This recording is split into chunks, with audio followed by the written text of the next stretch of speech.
നമസ്കാരം, കൊട്ടാരക്കര മീഡിയയിലേക്ക് സ്വാഗതം. 3 തവണ തിരുവനന്തപുരത്ത് MP ആയിരുന്ന വ്യക്തിയാണ് ശശി തരൂർ. എന്നാൽ 2024 അടുക്കുമ്പോഴേക്കും ലോക്സഭാ തെരഞ്ഞെടുപ്പിൽ തിരുവനന്തപുരം മണ്ഡലത്തിൽ മത്സരിക്കുന്നതിനെ പറ്റി സൂചന നൽകുകയാണ് MP. വരാനിരിക്കുന്ന തെരഞ്ഞെടുപ്പ് തന്റെ അവസാന മത്സരമാണെന്നും ശശി തരൂർ പറയുന്നത്. നരേന്ദ്രമോദി മത്സര രംഗത്തുണ്ട്. അദ്ദേഹം തിരുവനന്തപുരത്ത് മത്സരിക്കുകയാണെങ്കിൽ താങ്കൾ വിജയിക്കുമോ എന്ന ചോദ്യത്തിന് ചെറുചിരിയോടെ അദ്ദേഹം മറുപടി നൽകുന്നുണ്ട്. തിരുവനന്തപുരത്ത് എതിരാളിയായി നരേന്ദ്രമോദി മത്സരിച്ചാലും തന്നെ തോൽപ്പിക്കാനാവില്ലെന്ന് ശശി തരൂർ പറഞ്ഞു.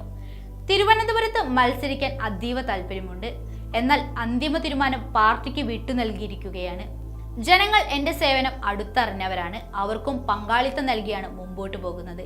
എന്റെ ഗുണങ്ങളും കഴിവുകളും കഴിവില്ലായ്മയും അവർക്ക് നന്നായി അറിയാം. മതിയായി എന്ന് തോന്നിയാൽ MP-യെ മാറ്റാൻ അവർക്ക് അവകാശമുണ്ട്.